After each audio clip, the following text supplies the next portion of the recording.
It's E.B.K every day, all day, to the day I die.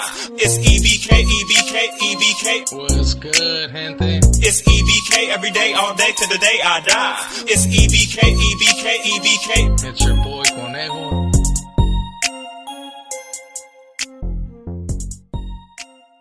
What's good, gente? It's your boy Conejo, and as you guys can see on the thumbnail and on the title, right, I'm pretty much going to be speaking on a murder, right, a homicide, a removal that ended up happening in the county.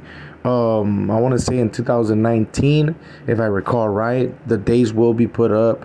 Of course, I'm going to be reading an article. What you guys are going to get to hear your boy Conejo read. I'm going to do it to the best of my abilities, so por favor, let's not clown too hard, you get me? So with all that being said, man, before I get started, make sure to hit them likes, hit that subscribe button, hit that notification. When you do hit that notification, make sure you hit all so you don't miss out on no videos, right? So with all that being said, gente, I highly appreciate every single one of you guys that taps in and drops comments. But let's get started. As you guys can see right here, it says deceased inmate Germán Carrillo was in a cell at the Santa Cruz County main jail for over 24 hours before correctional officers discovered his body, according to the press release issued on October 30th.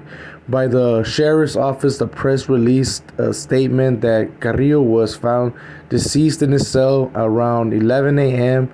on October 14th, and that there was forensic pathologists and detectives have determined that Carrillo was strangled sometime between midnight and early morning of October 13, right?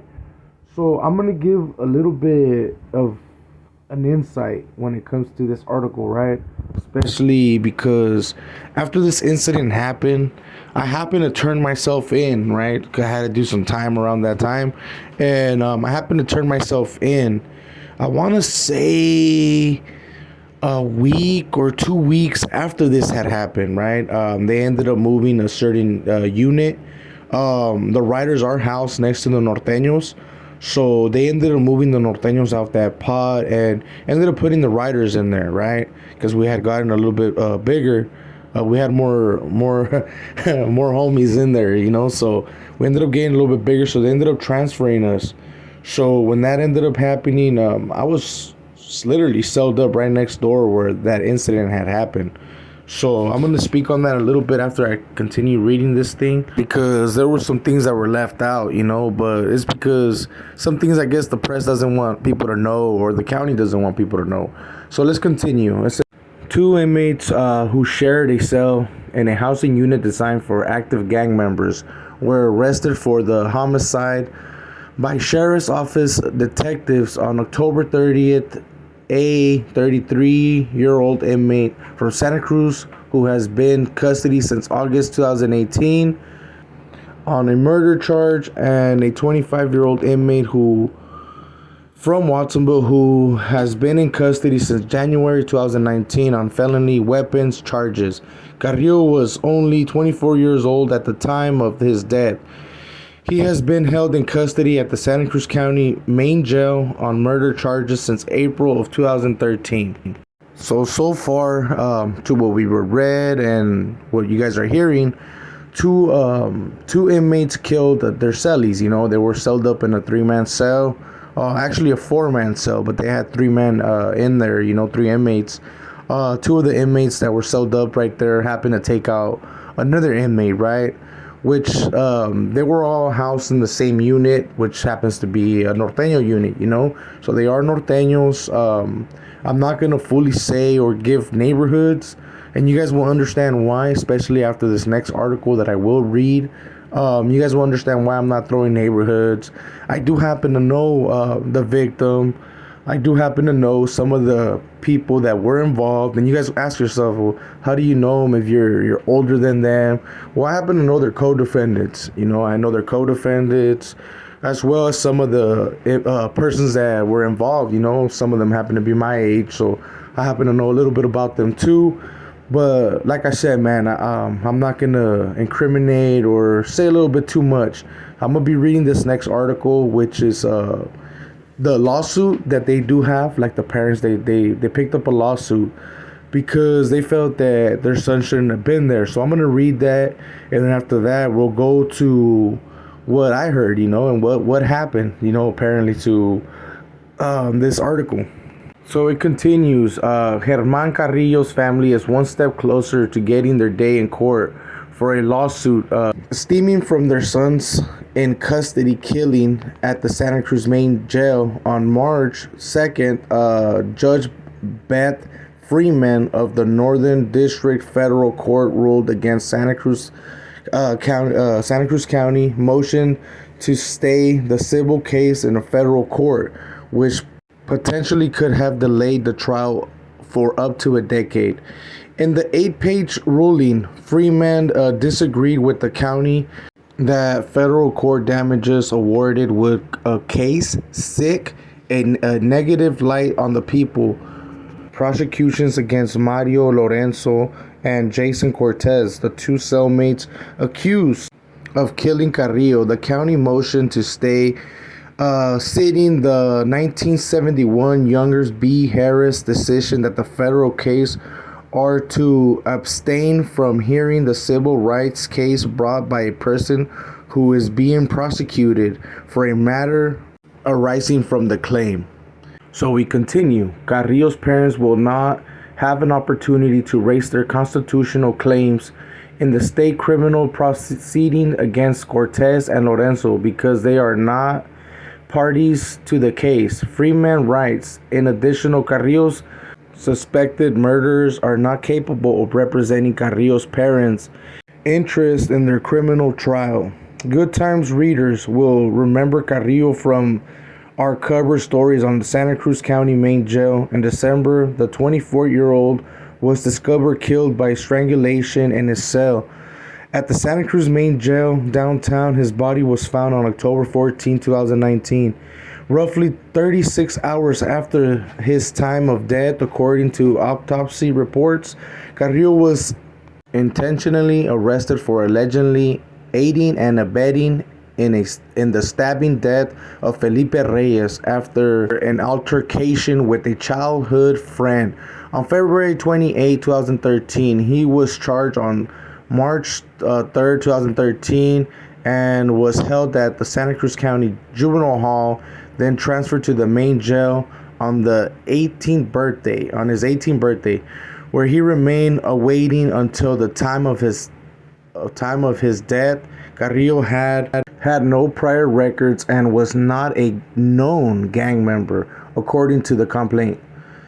However, the nature of the gang-related stabbing death brought him to be housed in the N Unit, a wing of the jail known for housing Norteño gang affiliated.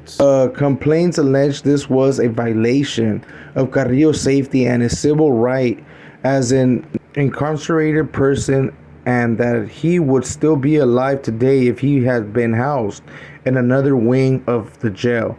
The judge sees clearly that Germán should have not been in that gang-related cell, says Carrillo's family attorney Elizabeth Caballero of the Caballeros and Gentlemen's Law Office. The civil rights complaints also alleges that the emergency button within Carrillo's cell was inoperable. The cell window was obstructed from correctional officers' visual observation. Both several violations. Both cellmates had prior felonies, convictions, and violence accusations against them. At the time of Carrillo's death, Lorenzo was in custody on homicide charges in the multiple stabbing death of a rival gang member.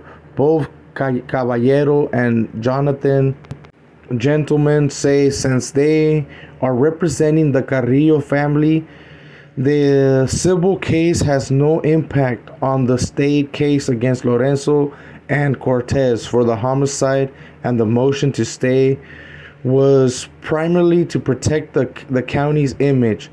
What the counties basically wanted to do was not to have this process go forward, gentlemen stated.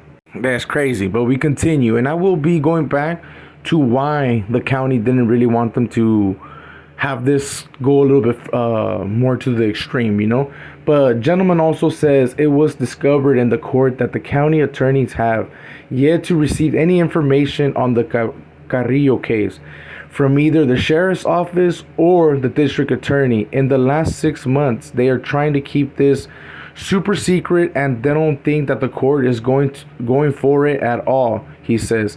The Daniel by Freeman means the proceeding can move forward into the discovery phase, with the civil trial scheduled to take place in a federal court on September 18, 2023. So this is going to take place pretty much apparently this month. So we're going to see what happens.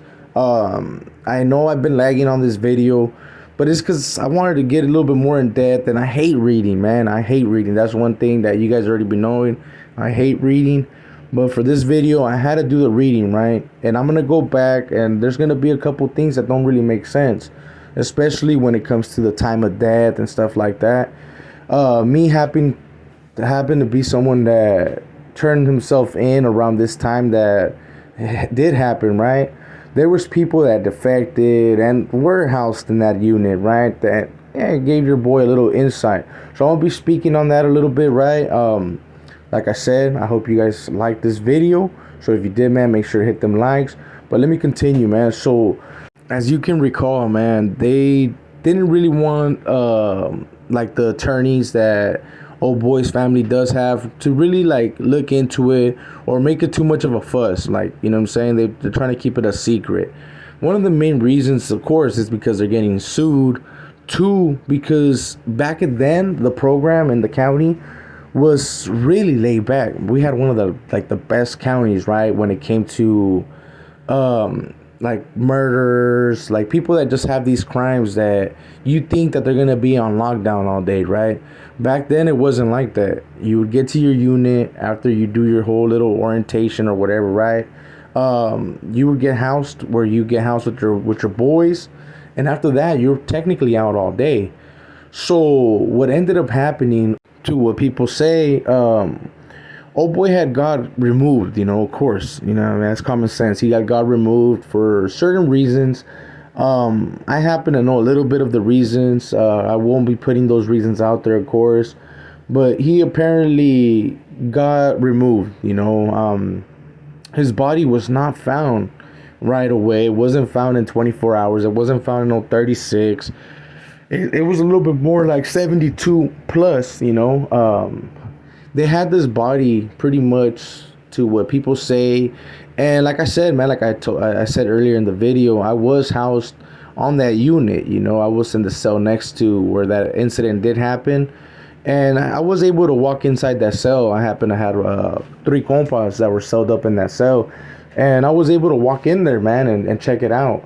And to what they were telling people, right, what they told me and a couple other compas and people that were right there in the facility, was that pretty much they had this RIP to old boy, right, German, but they pretty much had him like a puppet, bro, you know.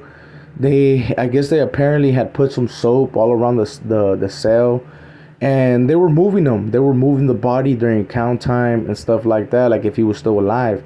So they had him technically tied up like a puppet. So when count time would come or chow time, whatever, they would have someone move like the hands and make it seem like he was still alive, you know. So the CEOs, man, I'm gonna be quite honest, they were a little careless. They didn't really care. They didn't really do their count time all perfect, you know. A lot of the people happen to know each other in the county, you know, when it comes to the CEOs and the inmates. A lot of them, some of them know them from when they were kids, some of them know them, you know, so a lot of them know each other.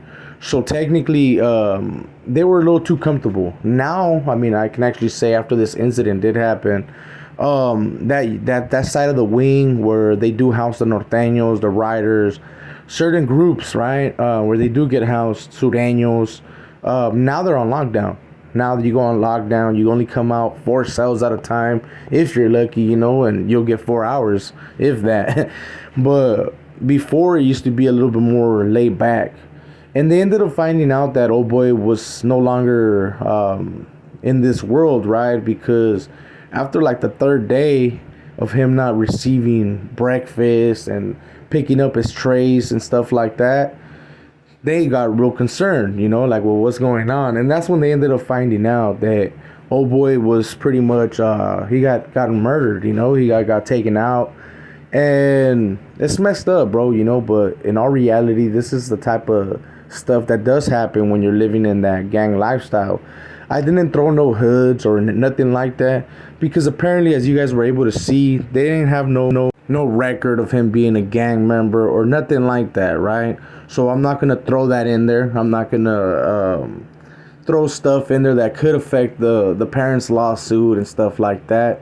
But I will say something, right? One thing about the county jail is that when they do house you in a unit, they do ask you hella times before you even go inside the Norteño pod, the Sureño pod, or whatever wing you want to call it, right? Before they throw you in any wing, even the Rider wing, before they throw you in that wing, and before they even allow you to step out that cell, because like I said, you do go through orientation, and during that orientation, you don't come out, you know. So it'll be like 2-3 days. If they're still doing the whole COVID thing, then you're locked down for 14 days tops, you know what I'm saying? But if they're back to how they used to do it, like you pretty much, after the holding tank, you go straight to a cell, you don't get released with everybody else until like 2 to 3 days later.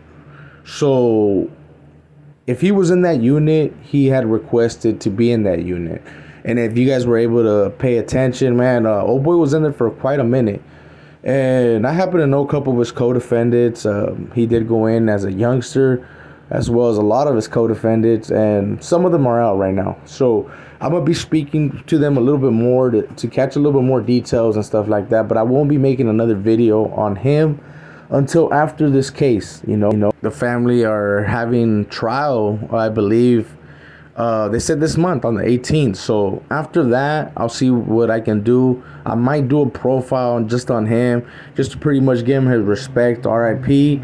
He technically was someone that, in a lot of people's point of view, right, or in their eyes, he kept it solid, man. I mean, he never locked it up. He stayed in the county, active, but did get removed by his own kind, you know. So that is unfortunate, but that's something that a lot of the youth have to take under consideration, that when you're locked up, man, you're not technically worried about the enemy or anything like that. You're worried about your own boys, you know, your own people, especially him. It's unfortunate, bro. It did say that he got strangled, so he must have like felt comfortable to the point where to be able to sell up with your boys, you know what I'm saying? And for them to do something like that was fucked up. But that's the lifestyle that people choose when they choose to run or be a part of these organizations, you know. This is something that could happen. And even though you see a lot of people on YouTube and a lot of people that you might see on the streets, man, that defected, and you're like, oh, they just gave that fool E.B.K on the removal, you know? Or they just sliced them up with the razor, or it wasn't that big of a deal.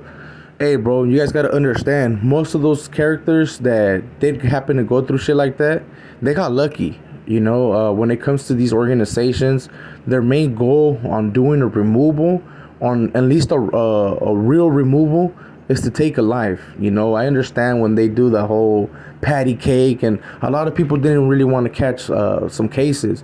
But depending on what county you're from, shit can get real, you know what I'm saying? And especially being part of those counties that have big homies, a lot of people, man, like to shine.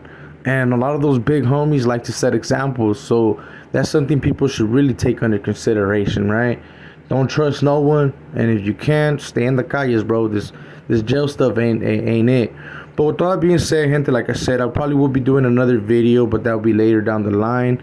If you happen to like this video, man, make sure to hit a thumbs up, share with others, drop comments, hit that notification bell when you do hit all, so you don't miss out on no fire content. So with all that being said, gente, you guys already be knowing, man, this is your boy Conejo, and I'm out.